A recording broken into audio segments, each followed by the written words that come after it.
기도하겠습니다.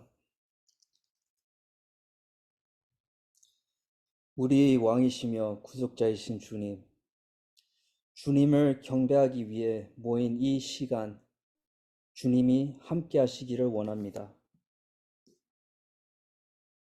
주님은 우리를 위해 아들을 보냄으로써 우리 죄를 사하시고 우리를 구원하여 주신 놀라우신 분입니다.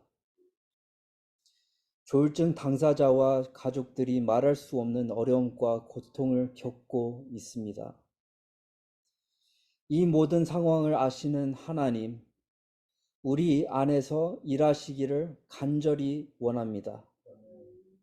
주님께서 간섭하셔서 우리가 직면한 이 문제에 맞서 싸울 수 있도록 도와주시길 바랍니다. 골리앗처럼 보이는 이 문제를 극복할 수 있도록 다윗에게 주셨던 힘을 우리에게도 주시옵소서. 예배를 통해서 우리의 삶의 전투 중에 더 나은 믿음의 용사가 될 수 있는 방법을 배울 수 있도록 하소서. 이 싸움에서 용기를 얻게 하시고 주님의 이름으로 승리하게 하소서. 주님의 이름을 찬양하오며 예수님의 이름으로 기도합니다. 아멘. 샬롬 여러분. 오늘은 굳건한 믿음으로 하나님의 마음을 움직인 성경 속 인물을 삶을 돌아보고자 합니다. 그 인물은 바로 하나님과 동행하며 이스라엘을 통일하여 예루살렘을 이스라엘의 수도로 삼은 다윗 왕입니다. 다윗의 가장 소중한 성품은 리더십이나 음악적 재능이 아니었습니다. 오히려 그가 능력 있는 지도자가 되고 음악에 재능이 있고 시를 많이 쓰고 하나님과 친밀해질 수 있었던 것은 그의 믿음 덕분이었습니다. 그는 일어날 때나 누울 때나 하나님 말씀을 묵상했습니다. 그는 온 마음을 다해 주님을 찬양하며 음악을 작곡하였습니다. 기쁨이 충만할 때, 평안이 필요할 때, 고통스러울 때, 혼자 있을 때, 보호자가 절실히 필요할 때, 그때마다 기도했습니다. 골리앗과 맞서 싸우기 전 사울에게 쫓길 때, 브엘세바와의 아이를 잃었을 때, 시련에서 구출될 때마다 하나님께 감사하며 기도했습니다. 그의 믿음에는 몇 가지 요소가 있습니다. 첫 번째는 그의 마음, 두 번째는 그의 용기, 세 번째는 그의 기도였습니다.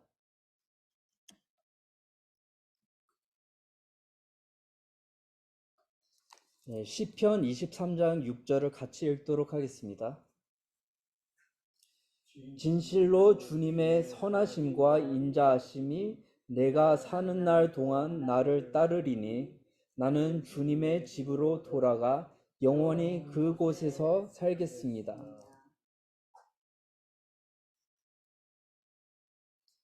먼저 주님을 향한 신실함, 경외심과 신뢰가 담긴 다윗의 마음을 살펴보겠습니다. 시편 150편 중 73개의 장은 다윗이 쓴 시입니다. 다윗은 가장 기쁠 때와 가장 고통스러울 때 하나님께 드리는 기도를 썼습니다. 그는 살인과 간음을 하는 두 가지 심각한 죄를 지었을 때에도 주님으로부터 떠나지 않았습니다. 주님과 함께 있을 때 선하심과 인자하심이 그의 사는 날 동안 따라다닐 것을 알았기 때문입니다. 우리의 가장 어두운 순간에도 선하신 하나님은 여전히 우리를 돌보시고 우리를 지지하시며 기쁨의 근원이 되시기 때문입니다. 다윗은 시편 145장 전반적으로 하나님을 경외했습니다. 1절에는 이렇게 나와 있습니다. 나의 임금님이신 하나님, 내가 주님을 높이며 주님의 이름을 영원토록 송축하렵니다. 그는 하나님의 영원하심과 자신도 영원하게 될 것임을 믿었습니다. 그는 세상은 일시적이고 하나님은 영원하시기 때문에 영원한 왕을 찬양하는 것이 합당하다는 것을 알았습니다. 다윗이 이처럼 확고한 믿음을 가질 수 있었던 것은 하나님에 대한 신뢰 때문이었습니다. 그는 시편 27장 1절에서 이렇게 말합니다. 주님이 나의 빛, 나의 구원이신데 내가 누구를 두려워하랴. 주님이 내 생명의 피난처이신데 내가 누구를 무서워하랴 라고 합니다. 하나님은 팔짱을 끼고 우리를 지켜보는 분이 아니십니다. 그분은 정말 중요한 순간에 우리를 보호해 주시고 필요한 것을 채워주십니다. 조울증으로 인한 어려움을 겪고 있는 사람으로서 우리는 다윗처럼 신실함, 경외심, 그리고 신뢰가 담긴 하나님을 추구하는 마음을 가져야 합니다. 그런 마음을 가질 때 하나님께서 우리 삶에서 더 큰 역할을 하실 수 있습니다. 그분은 항상 우리를 위로해 주시고 인도해 주시며 채워 주시기 원하시는 분이십니다. 사무엘상 17장 50절을 같이 읽도록 하겠습니다. 이렇게 다윗은 무린매와 돌 하나로 그 블레셋 사람을 이겼다. 그는 칼도 들고 가지 않고 그 블레셋 사람을 죽였다.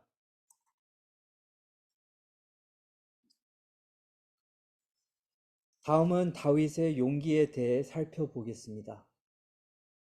다윗의 요새가 되신 하나님은 골리앗이든 사울이든 압술람이든 그가 두려워할 사람이 아무도 없다는 것을 깨닫게 해주셨습니다.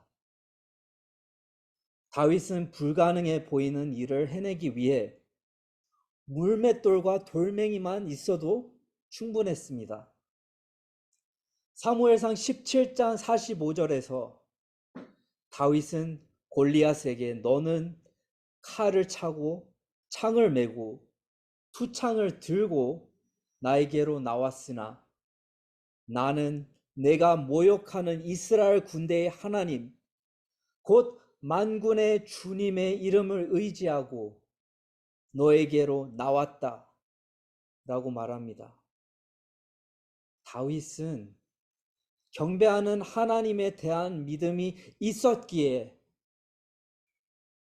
하나님이 주신 큰 용기를 가지고 전투에 임할 수 있었습니다. 때때로 우리는 골리앗과 같은 조울증과 맞서 싸울 때 물맷돌과 돌멩이밖에 없는 것처럼 느낄 수 있습니다. 우리는 조울증을 극복하고 의미 있는 삶을 사는 것이 불가능하다고 생각할 수 있습니다. 그렇다면 사무엘상 17장에 나오는 다윗을 기억하며 이 장애에 맞설 수 있는 용기와 해결책을 달라고 하나님께 기도하십시오. 골리앗을 이길 수 있도록 그분과 지속적인 관계를 유지하십시오.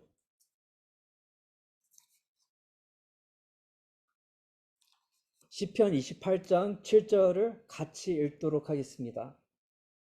주님은 나의 힘, 나의 방패시입니다. 내 마음이 주님을 굳게 의지하였기에 주님께서 나를 건져 주셨다.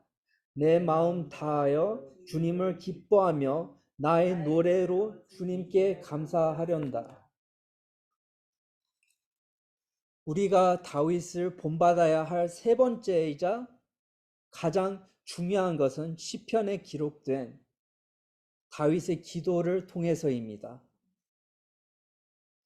그가 하나님을 향한 마음을 갖고 용기를 낼 수 있었던 이유는 끊임없는 기도 덕분이었습니다. 여기에서 강조하고 싶은 기도의 종류는 찬양, 감사, 회개, 인도하심과 관련된 네 가지 기도입니다. 시편 28장 7절에서 다윗은 자신의 힘과 방패가 되시는 하나님을 찬양합니다. 그분을 높이는 마음으로 찬양합니다. 그는 계속해서 노래로 하나님께 감사를 드립니다. 일이 잘 풀릴 때는 하나님을 찬양하고 감사하는 것이 더 쉽겠지만 조울증으로 인한 문제들을 겪고 있는 우리는 가장 힘든 시기에도 하나님을 찬양하고 감사할 수 있어야 합니다. 아무리 힘들어도 주님은 우리의 어려운 상황에서 벗어날 길을 마련해 주실 수 있는 분이기 때문에 우리는 반드시 하나님께 찬양하고 감사해야 합니다. 이러한 찬양과 감사는 우리가 어떤 상황에서도 그분을 사랑할 것이라는 것을 보여주기 때문입니다.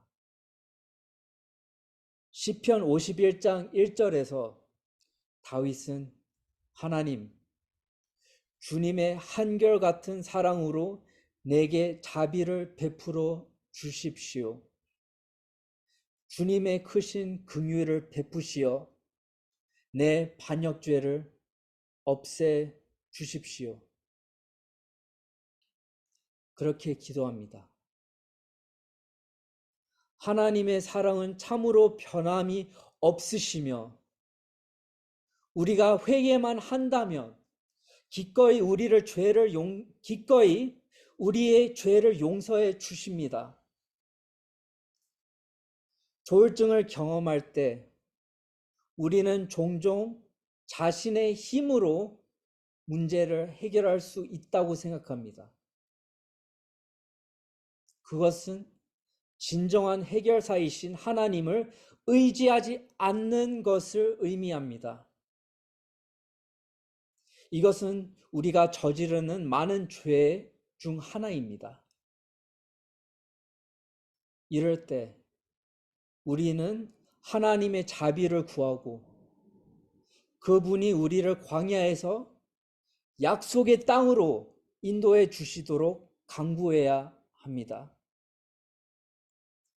회개한 후에는 다윗이 시편 25장 4절에서 주님의 길을 나에게 보여주시고 내가 마땅히 가야 할 그 길을 가르쳐 주십시오 라고 간구합니다. 하나님께 인도해 달라고 기도합니다.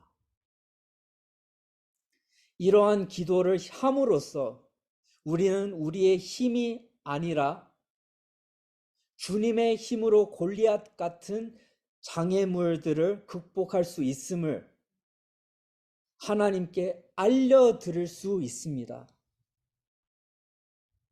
우리가 찬양해야 할 분은 바로 주님이십니다. 우리가 감사해야 할 분은 주님이십니다.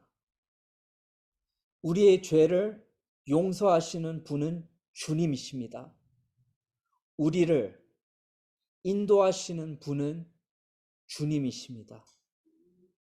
우리가 배운 대로 다윗처럼 기도하려면 시편에 나오듯이 감사하고 찬양하고 회개하고 인도하심을 구해야 합니다.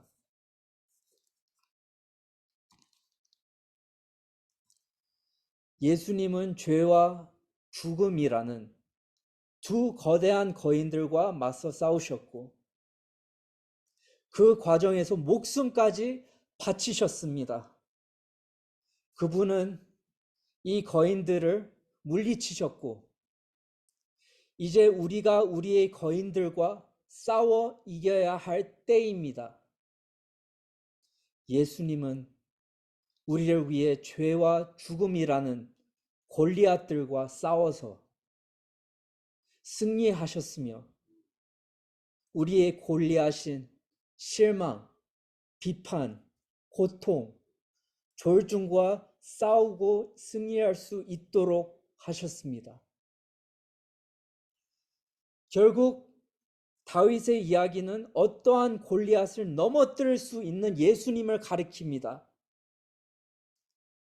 성경에 나오는 모든 이야기가 예수님을 가리키기 때문입니다. 삼위일체 하나님의 두 번째 위격이신 예수님을 통해 우리는 어떠한 거인 앞에 설 때에도 두려움 없이 승리할 수 있습니다. 어떤 사람들은 다윗이 가장 위대한 왕이라고 말합니다. 사실 가장 위대한 왕은 예수님입니다. 다윗이 예수님을 가리킨다는 사실을 알지 못하면 성경에서 예수님의 역할과 영향력을 진정으로 이해했다고 말하기 어렵습니다. 오늘 배운 내용을 요약해 봅시다. 우리가 다윗으로부터 본받아야 할 세 가지 성품은 그의 마음, 용기, 그리고 기도입니다. 다윗의 이러한 성품을 본받을 때 우리는 하나님과 더 친밀해지고 장애물에 더 잘 맞서며 더 충만한 기도 생활을 할 수 있습니다. 다윗은 그리스도의 한 유형이었습니다. 다윗과 예수님은 목자이자 거인 정복자이자 왕이었기 때문입니다. 두 인물 모두 역경을 이겨냈고 존경할 만한 성품을 갖추고 있었습니다. 그러므로 신앙적인 면에서 다윗의 좋은 부분들을 닮음으로써 예수 그리스도를 더 닮아 하나님께 영광을 돌립시다. 기도하겠습니다. 살아계신 주님, 당신은 천지를 창조하시고 모든 민족의 왕이시며 길을 만드신 분이시며 우리가 사는 이유이십니다. 주님이 예수님을 이 땅에 보내셔서 십자가에서 죽으시고 사흘 만에 부활하셔서 우리가 주님과 새로운 삶과 관계를 맺을 수 있게 하셨습니다. 다윗은 가장 거룩한 사람은 아니었지만 주님을 향한 확고한 믿음과 우리가 본받을 수 있는 성품을 가졌습니다. 주님, 우리가 그리스도의 한 유형인 다윗을 통해 주님과 더 친밀해지고 주님을 사랑할 수 있기를 원합니다. 우리가 그와 같은 마음과 용기, 기도하는 본성을 가지고 영적으로 더욱 성숙해지기를 원합니다. 가장 어두운 시간에도 주님께 감사하고 찬양하며 그리스도께서 주시는 힘으로 우리 삶의 골리앗들을 정복할 수 있기를 원합니다.